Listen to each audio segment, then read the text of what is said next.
If you all could please find your seats, it would be very much appreciated. As we are preparing to get started, I did have a brief announcement. Budgets and Beyond School Board and Metro Council Strengthening and Supporting MNPS Together will be held December the 26th at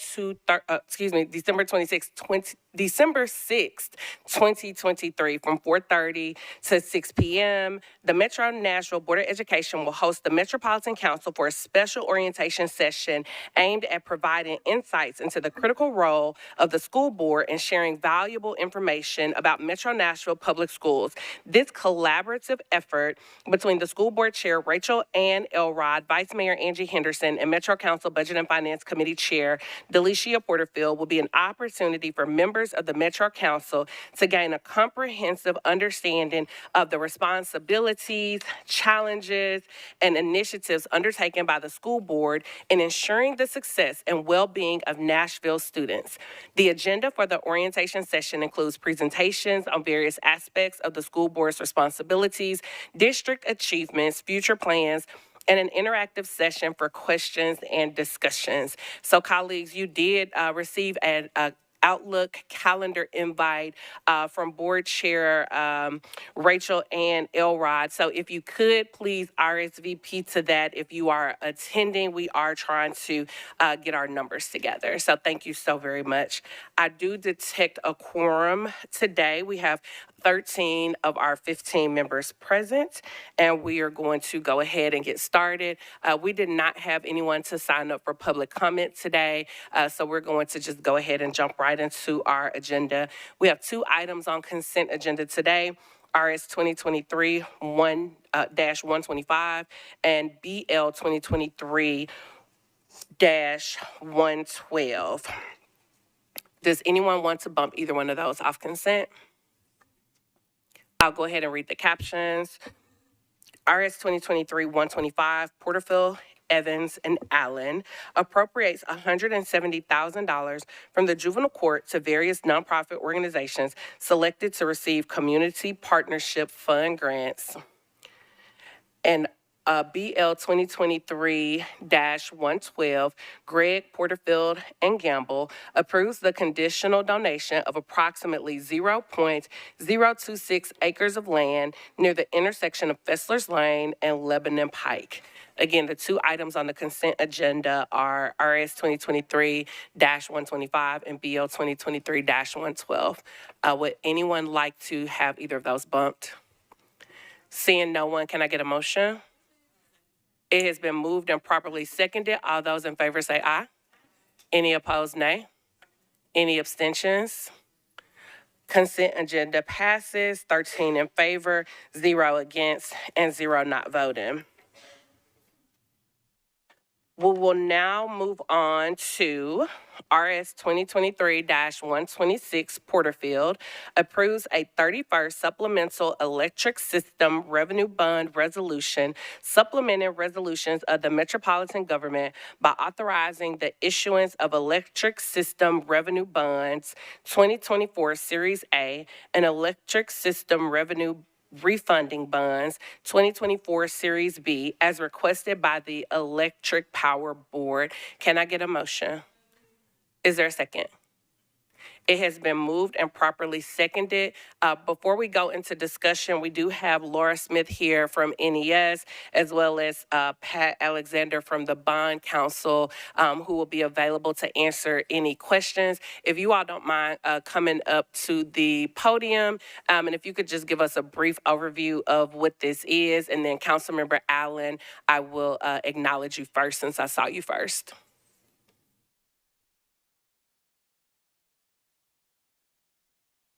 Porterfield. I'm Laura Smith. I'm Vice President and General Counsel for Nashville Electric Service. I know many of you in the room. With me is our Vice President Chief Financial Officer, David Frankenberg. And over to the left is Pat Alexander. He's our external bond counsel with the Bradley Law Firm. Many of you, even the new council members, when we talked about this bond issue, you what NES does historically is we fund our capital infrastructure 50% from bonds and 50% from electric revenues. And so the issuance of bonds helps us keep our rates very stable and predictable. I also would like to share that, as the chair pointed out, these are revenue bonds and not full faith and credit bonds of the Metropolitan government. So they're guaranteed by revenues paid to Nashville Electric Service from our customers. And that's a general overview. David, do you want to have any? Sure, and so included in the packet, there was the bonds for, $275 million. That is approximately 50% of the next 3 years of capital spend. And so we do that because there is a process, there are fees that are associated with working through the rating agencies, those sorts of things. Additionally, there was a second series, I think the 2024B. The purpose of that is when we go and we do these major transactions, we're also looking to see what other bonds are callable and that we can refinance at a discount and savings. So we do have 2 eligible tranches from 2013 and 2014 that we can refinance. Interest rates are always moving around, but based on the latest projections that we had at the end of November, about a $13 million net present value savings by refinancing that tranche. So again, as Laura said, try to keep it very programmatic, both on the rate side and the debt side, about how frequently we do rate increases and how often we go back into the markets to obtain capital that we can repay over time. So we're not having to push all of our considerable expenses here in Nashville with some major capital projects we have going on to the customers immediately. Thank you so much. And we're going to start off with Councilmember Allen. You're recognized. Thank you, Madam Chair. So you answered one question about the savings that we'll get. There actually was a period when interest rates were higher than what we'll be issuing these for. And then a second question is, do you anticipate some kind of rate increase in the foreseeable future that will help pay for the other 50% of the capital projects? Sure. So just to clarify, yes, we have to take any rate increase to the board for approval. So anything I say is very hypothetical right now. We try to do our general philosophy, and I think we've had this philosophy for a couple decades now, is we try to do about 3 to 5% every 3 to 5 years. Now with inflation, that has been a challenge, but we actually in our latest 5-year model think we'll still be able to stick to that. So we do have this is all very preliminary, but if you look at our 5-year model that we're presenting to the rating agencies, we do have something in the FY 26 timeframe of probably something at the low end of that. But that's obviously a lot of game to be played between now and then, but that's what it looks like currently. Great. So essentially, the cost of living increase, it's not gouging anybody, you think. Okay, great. Thank you. Thank you, Councilmember Allen. Do we have any other questions? Seeing none, all those in favor say aye. Any opposed, nay? Any abstentions? Motion carries 13 in favor, 0 against, and 0 not voting. We do have a late filed resolution by Councilmember Coupin approves the execution of the Third Amendment to the agreement between the Metropolitan Government and the Nashville Downtown Partnership, amending their original contract and the First and Second Amendments to it and extending its term. Can I get a motion? Is there a second? It's been moved and properly seconded. Councilmember Coupin, I'm going to go to you to explain your resolution. Thank you, Chair. For an explanation on this bill, I would like to welcome Mr. Tom Turner to the microphone. Tom works with the Downtown Partnership and can talk more about the agreement and amendment. Mr. Turner, you are recognized. Thank you, Chair. Appreciate you all being here. So the Traffic and Parking Commission considered this on their regular agenda, and I believe that was November 13th, which I think was 4 weeks ago. I'm not sure I'm guessing Thanksgiving was the reason for the late file, but if that's a guess, I don't know. There wasn't any conflict or back and forth. So I really don't know about the late file piece. I just know that the contract is for the management of the library garage and the courthouse garage. It requires us to hire a third-party manager, which we do, but we provide the oversight, have established a website, and basically manage the garage for the benefit of Metro and people that park there. The contract extension, I believe, is for 7 years. Councilmember Allen asked about the length of the contract, and I think the last one was 5 years. I'm not certain about the 5 or the 7. But keep in mind, Metro and the Downtown Partnership both have a 30-day termination clause, exit clause. So if it were 3 months or 3 years, it would have the same impact. So Metro has the same rights regardless of the term of the contract. And is there? I'd be happy to answer any questions that you all might have.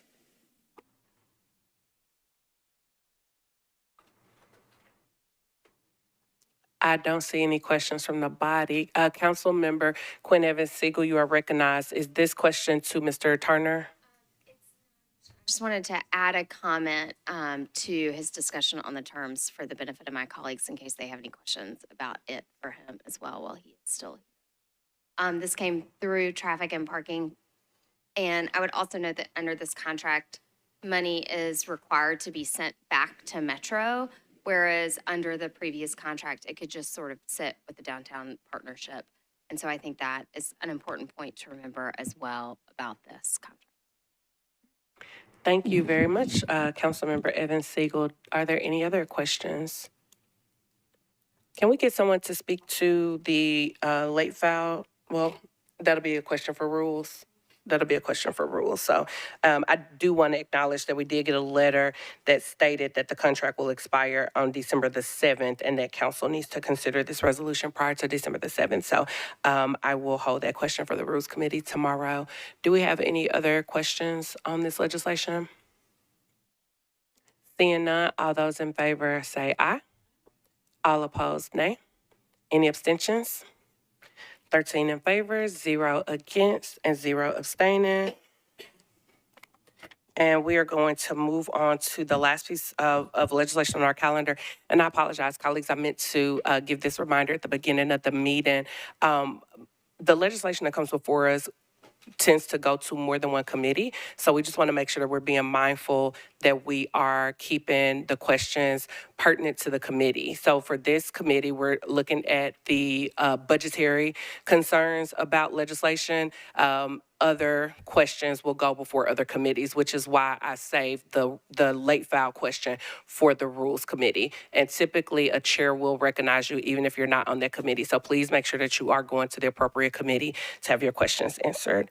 The last piece of legislation that we have today is BL 2023-113, Porterfield Evans Johnston approves amendment number 1 to contract number 6488663 between the Metropolitan Government and Axon Enterprise Incorporated to add an optional renewal term of up to 120 months and increase the value of the contract. Can I get a motion? Is there a second? It has been moved and properly seconded, and we do have a substitute. I did want to say that while I am the lead sponsor at this time, I will be voting against this legislation, but I will reserve my comments for the end of the discussion so that we can give our colleagues the opportunity to share their comments first. Councilwoman Gamble, you're recognized. Thank you, Chair. I would like to move the substitute on behalf of Councilmember Toombs. Is there a second? It has been moved and properly seconded. Councilmember Gamble, would you like to speak to the substitute or would you like legal to? Well, I'll just say on administration. behalf of Councilmember Toombs, the substitute is adding a reporting requirement to this legislation. She is asking that MMPD report the number of taser deployments, the average number of taser cartridges used per incident, the number of times a firearm was used by MMPD officers in addition to the taser deployment, and a summary of incidents where the individual suspect to the taser deployment may have suffered an injury directly related to that deployment. And the intention here is, as MMPD has suggested, that these tasers help reduce the amount of force, lethal force that is used. This is a way to measure that, having these reporting requirements. And if legal would like to add to that, then that's fine. Are there any questions or any discussion on the substitute? So we're going to come back to the bill as substituted, assuming that the substitute passes. These questions are on the bill as substituted. Councilmember Johnston, you are about to be recognized. You are recognized. Thank you, Chair. I just wanted to, I'm not opposed to the substitute. I just wanted to point out that I think it's really important that people check out the MNPD website because there's a lot of data, including what is in this substitute requiring these reports. The vast majority of it is already reported on the website. So feel free to check that out. That's all I'm going to say. Thank you so very much, Councilmember Johnston. Is there any other discussion on the substitute? And Councilmember Johnson, I actually did check that out this morning. The number of times that the tasers have been deployed is on the website. The number of cartridges used is not, and the times that a firearm has to be used, was used in addition to, was not, and then the summary wasn't. So one of the 4 items was. But thank you so much for lifting that up because it is very helpful information on that dashboard. Seeing no additional discussion, all those in favor say aye. Any opposed, nay. Any abstentions? All right, the substitute passes 13 in favor, 0 against, 0 not voting. I will also have a late filed amendment to the substitute that you all will see before you tomorrow. In addition to the reporting that is in, that was just listed here, the additional report, it will ask for additional quarterly reporting that will also share the demographics of the individuals when a taser has been used on them, as well as any de-escalation techniques that were used prior to the deployment of the taser, as well as the age of any individual. When a taser is used on someone under the age of 18, the dashboard does not show the age of the person if they're under 18. So there will be a request that is shared. And I did have a very robust conversation with both Chief Drake and Chief Gilder, and they were in support of that. So that will be coming before you all on tomorrow, just so that you can keep your eye out for that. Now that we are on the bill as substituted, I saw Councilmember Huffman, I saw Councilwoman Quinn Evans Siegel, and then I saw Councilwoman Allen, and I will recognize you in that order. Councilmember Huffman, you're recognized. Thank you very much, Chair. Got 2 questions. One would be for Deputy Chief Gilder, more of a question around the tasers themselves, and then I have another one for the administration that I'll follow up with shortly after. I'll wait till he gets up here. Councilmember Huffman, your question about the tasers, is it a financial question or is it a technical question? It's a technical question that has to do with the finances of it. I'm not going to go into detail in regards to anything regarding that. So keeping it on budget and finance, ma'am. I appreciate that. Yes, Thank you ma'am. so much. You are recognized. Thank you. Deputy Chief, thank you for taking this question ahead of time. If you could, just for the body itself, could you walk us through the current model of the Taser 7, and the lifeline that we have going forward with it? And by that, I mean with no action by us tonight or throughout the continuation of this debate, what kind of a service life do we have for that? Sure. So Chris Gilder, Metro Police Department. The current model that we're utilizing is called the Taser 7. What we're looking to acquire is the Model 10. The Model 10 was just released in January of this year. To your question, the Taser 7, although we just started acquiring them last year because the prior version we used really past end of life, the Model 7 was debuted in 2018. So it had been in service for a number of years in other places. We just, for various reasons, hadn't acquired it yet. It was an improvement, definite improvement over the model that we were using, which is the X26P. We've been utilizing those since about 2013. But this is kind of a huge progression in safety between these two models. So lifespan on the current model, or is that no, on the TASER 7? Well, now that 10's been, to make it understandable for most folks, I kind of talk about it in the context of phones because we all do this with phones, right? Eventually they come out with a new device and then they stop, eventually you stop support and on older models. I don't know when TASER plans to phase out support for the TASER 7. That would be a question for them. I'm not sure on that. But like I said, they began deploying those in 2018, and they have a new model out that just came out in January this year. So I would suspect here at some point in the near future, you're going to start to see those 7s phased out, and you're going to have to transition to the newer model TASER. Thank you, sir. Appreciate that. Yeah. Next question for the administration. What's the lifeline been like this on this contract through procurement? How long have we had this going through the process? Mr. Sexton, we're going to actually give that to Mary Jo. You are recognized. Mary Jo Wiggins, you're recognized. Thank you, Madam Chair.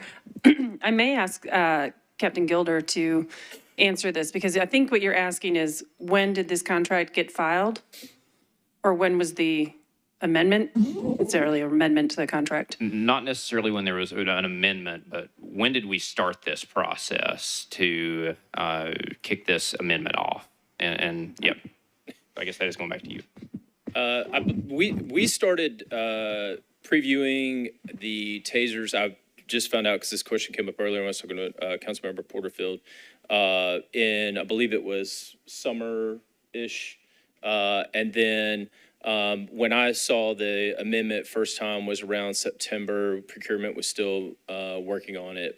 And so, in fact, we were trying to get this on an earlier agenda, but just time constraints couldn't do that because obviously I knew you guys would want some time to look at that. But with it being the contract term, what it is, it's not a resolution. It's a bill, so it's going to have 3 readings. But we initially started looking at the device, like I said, around summertime and started working on that then. But I don't know exactly when the contract negotiations with procurement began. I can't speak to that. Do we have the representative here from Axon that can speak to that? I believe I see a gentleman in the back. And if my memory serves me correctly, we have, is this Mr. Josh Sparks? This is, thank you. Thank you, Mr. Sparks, you're recognized. Thank you, Chair. Josh Sparks, National Account Executive with Axon. I am one of the direct representatives that was working with MNPD on this project. Deputy Chief Gilder's point, as far as right around summertime this year, was correct as far as the initial evaluation starting for the project. And I do know that there was some funding appropriations that needed to happen throughout the middle of the year, transitioning into the next fiscal year. As far as when the actual legislation was filed, I would align with everything that the Deputy Chief just said. I'm not sure the exact dates that came across.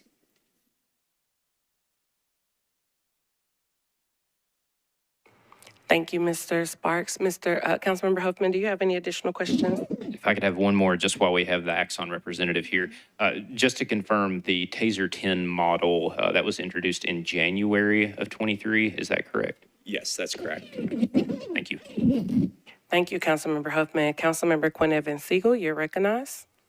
Thank you, Chair. I had a series of questions and to MNPD, which they were nice enough to answer, but I still have questions about those. And I think some of these questions my colleagues probably have as well. So the first is we're going from $6.5 million.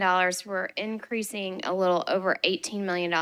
And I don't totally understand why it's such a large bump in cost. And if MNPD could explain that, that'd be helpful. Deputy Chief Gilder, you're recognized. Sure. So the large bulk and price increase is attributable to the fact that we are increasing the number of devices and based in part because of the sworn strength of the department increasing. Under the current contract, it is for 1,400 devices. There is a price increase per device, per user, per year, but we are increasing from 1,400 to 1,658. We're actually right now borrowing Taser's been nice enough to loan us about 50 devices because we currently are short devices to issue to officers.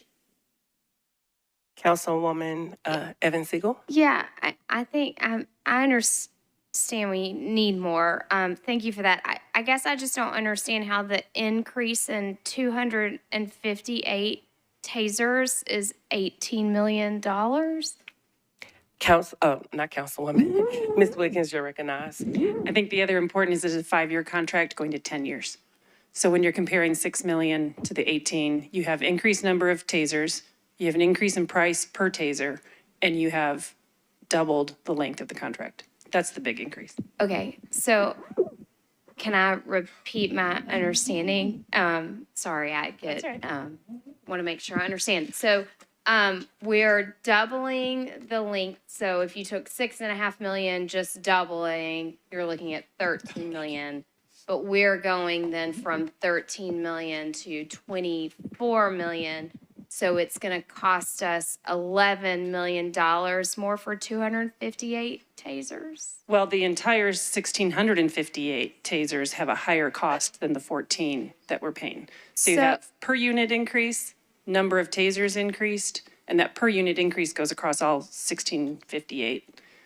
So if I've done the math right, which I don't always do, but 1,658 tasers at 24 million is roughly $14,500 per taser.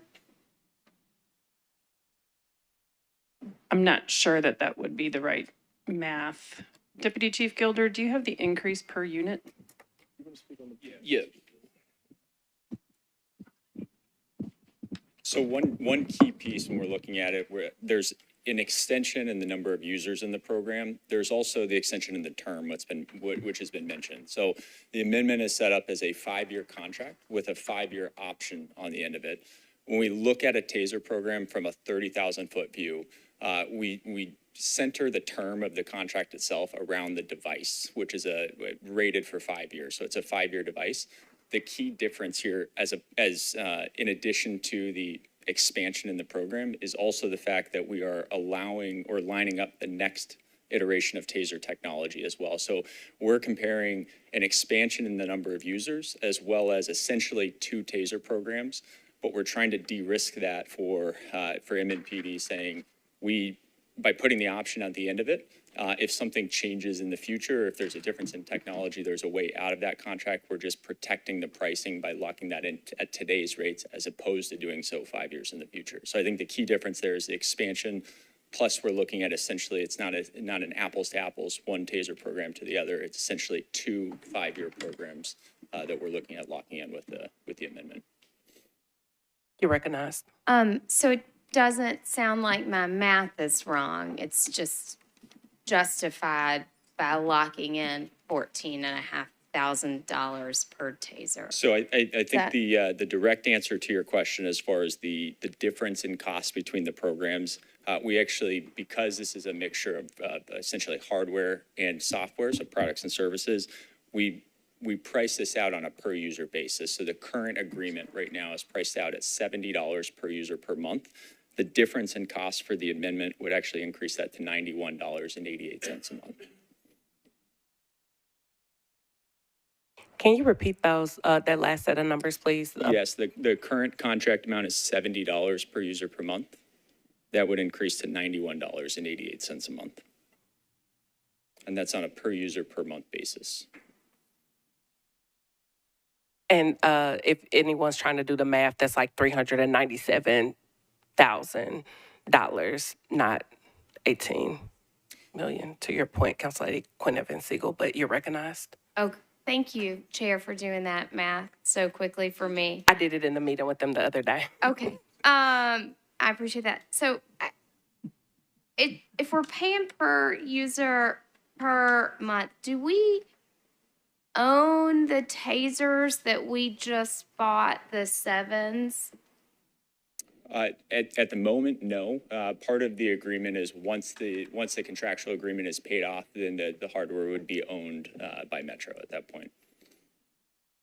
And, you know, when I go to get a new upgraded phone, if we're going to use phones, I generally get a pretty substantial discount for trading in my old phone. Or tasers just like phones in that regard? So that's been addressed as well. I'll give you guys some data points here real quick. Typically, the cost of that program, the difference in cost of the program would be $38.06 per user per month. Right now, that's coming into $21.88. Because we're looking at essentially apples to oranges from the program standpoint, if we look at the average of the current program, right now it's about a $6 million total value on the current contract, averaging out about $1.2 million a year. If we look at the new contract or the amendment, that averages out to about 1.7 per year. So there's a delta of about $500,000 there. To the chair's point, the majority of that is actually being driven by the expansion itself. I'm sorry, Chair.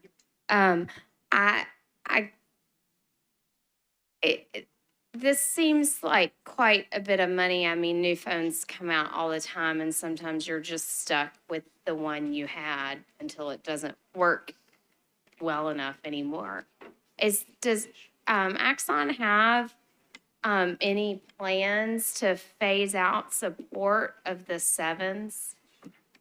Not currently, and we're also contractually obligated to support through the end of the program right now if we don't make a change as far as amending that. One other call out to the point on the phones and upgrades. There's still some monies on the current contract that are contractually obligated for the products and services we've delivered so far. We're allowing that to be reallocated as opposed to collecting on the remaining value of that here since we are making a change. So in addition to about a $2.6 million total credit that we're giving, there's also that aspect as well as the remaining value or the remaining monies on the current contract that we would allow to be reallocated towards the new technology as well. Thank you. This has been really helpful. Thank you. From a budget standpoint, I would just note that this doesn't make a lot of sense to me, but I look forward to seeing what my colleagues in public safety think about whether or not this cost is justified based on the devices and functionality. Thank you, Councilmember. We have Councilmember Allen and then Councilmember Cortez. I would ask similar questions. So it looks like the existing contract was begun in 2022 and runs through 2027. And so we've got these, the number 7 tasers that are 2 years old. This is 23, 1 year old. And so I would ask the same question. Is there other than there's a shinier, newer toy in town, is there any disadvantage to not using those through the rest of their life and then in 2027 go into the latest technology, which might be the T15, which would be really cool? Yes, ma'am. As I referenced a minute ago, there's a huge leap in the technology between the 7 and the 10. So the way the taser device works is many of you have probably seen a little bit about. It deploys probes, and it deploys 2 probes, the current Taser 7 model, and you have to make good contact with those probes in both places in order to have what they call neuromuscular incapacitation, which is what affects you from being able to move your arms and legs and fight with the police. If you don't have that good contact, then you don't have the ability to incapacitate the person. It's not working. One of the issues with the Taser 7 and its predecessors is that it fires both of those probes at the same time with 2 aiming points. So you're trying to, often on a moving target, get both spots aligned just right to get good probe deployment. And that can be difficult. And we've seen cases, plenty of them, where that just simply doesn't happen and the person's not incapacitated. The advantage of the Taser 10, a huge advantage, is that it is it comes pre-loaded with 10 probes. They are deployed at a singularly. So I have one aiming point, I deploy the probe, then I get a good aiming point for the second probe and I deploy it. So it lessens the likelihood of me missing and getting good contact and getting good incapacitation. Additionally, the distance, the effective range on it is practically doubled. It's about 25-foot maximum on the Taser 7. It's a 45-foot maximum on Taser 10, so we don't have to get as close to the subject. It's safer for everybody. Okay, thank you for that explanation. Thank you, Councilmember Allen. Councilmember Cortez, you're recognized. Thank you, Chair.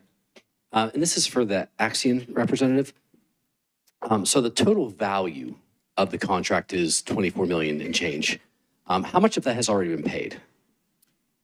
So I think that's actually, it's a little confusing in the legislation. Right now, the total value of the contract, the legislation states 6.5. That's, the 24 million is what is currently under contract plus the amendment. So there would not be a total of 24 and the change spent. It would be, moving forward, the new plan would be that 18 number that you're seeing. But again, that's over a 10-year period. This is a 5-year contract with a 5-year option on the end of that as well. Yeah, that was my point. So of the 24 million that we paid 6.5, give or take, up to this point, that's already been paid out. Not yet. There's still about $2 million in remaining obligation right now. And is that where the credit's coming from for the new program?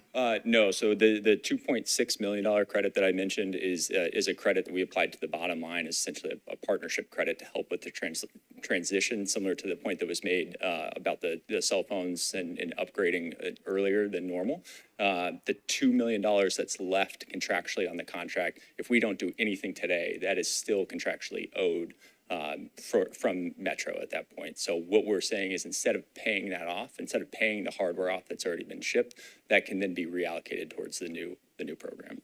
And would this, tell me if this is accurate, would this simplify it where if we double the current contract would be around 13 million? Basically, the new contract for 2 5-year terms comes up to 18 million.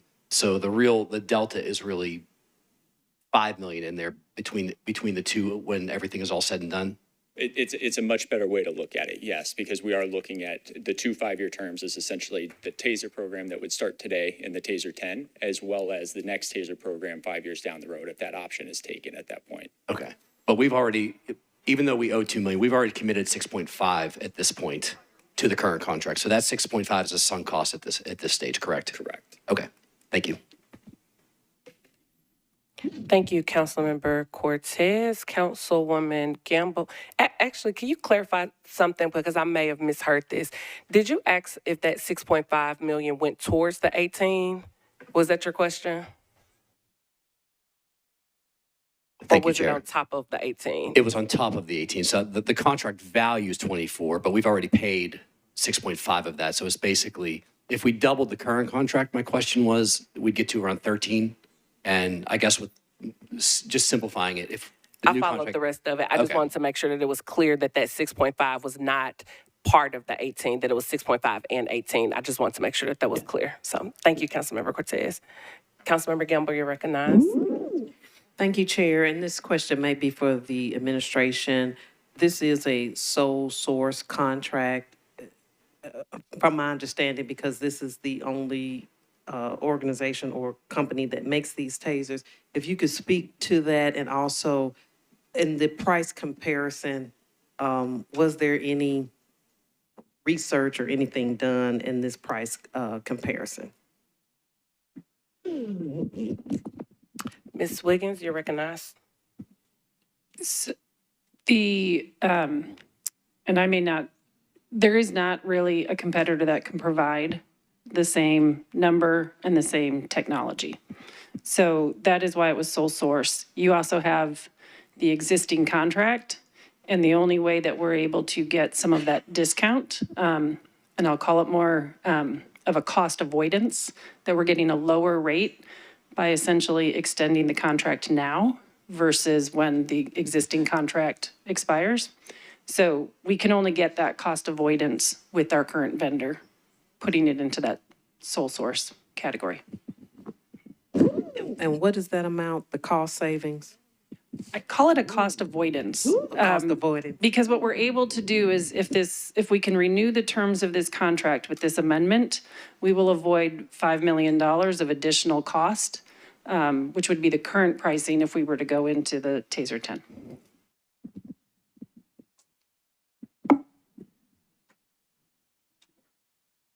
Thank you, Council Lady Campbell. Do we have any additional questions?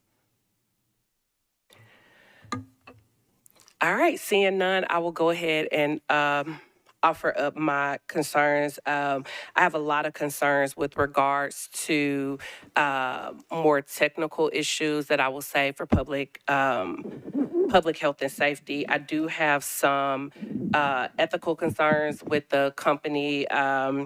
With regards to their board, 9 of the 12 board members stepping down based on ethical concerns, not being sure that the company was able to continue to move forward with good faith to act with their original intent based on concerns about the company wanting to launch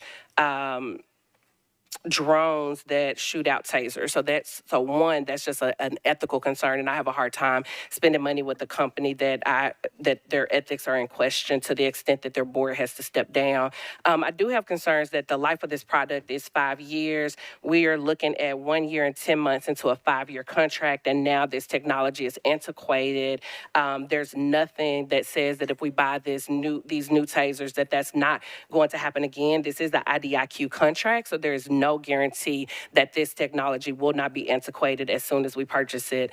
What I was told by Axon was that this process started in April of 2023. To Councilmember Huffman's point of why is the council getting this at this point in time? When I asked Axon why this was not introduced last term, the answer that was given to me was that they did not want to bring it before the council last term. That is of concern to me because now we are in a position where our hand is being forced and we're having to make a quick decision in order to close this out by the end of the year to get the 2023 pricing. So I don't, last meeting, there were a lot of concerns that council members held with other legislation about legislation being brought at the last minute to us and having to rush through it. So that is a concern.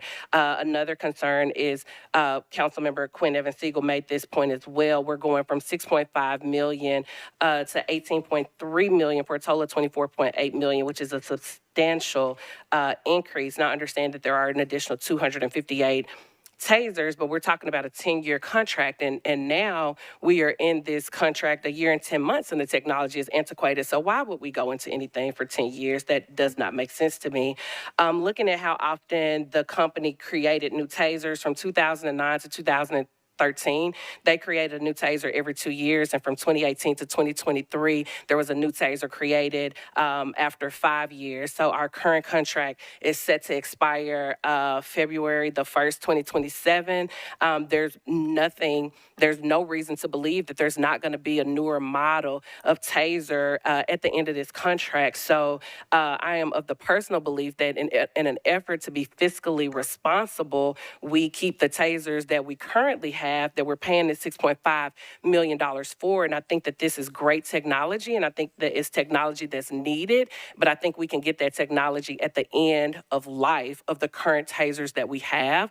When in my district, we had our fire trucks 2 years ago were being held together by duct tape. Our students don't get new textbooks every 2 years. Our teachers don't get new computers every 2 years. I don't see that it is financially or fiscally responsible for us to move forward with a new contract of this magnitude. So for that reason, I will be voting no. Is there any further discussion before we take the vote? Seeing none, all those in favor say aye. Actually, let's do hands, please. If you are in favor, can you please raise your hand?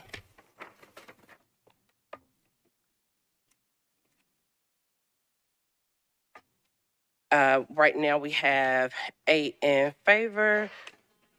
I'm so sorry. 9. 1, 2, 3, 4, 5, 6, 7, 8, 9. Councilmember Campbell raised her hand.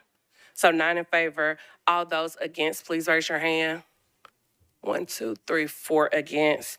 And are there any abstentions? We had 13, because it's 9, okay.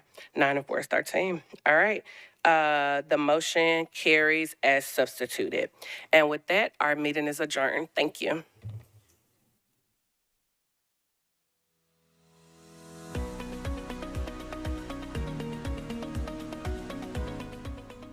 This has been a service of the Metro Nashville Network. If you would like to see this presentation again, or for more information on this and other programs, visit nashville.gov.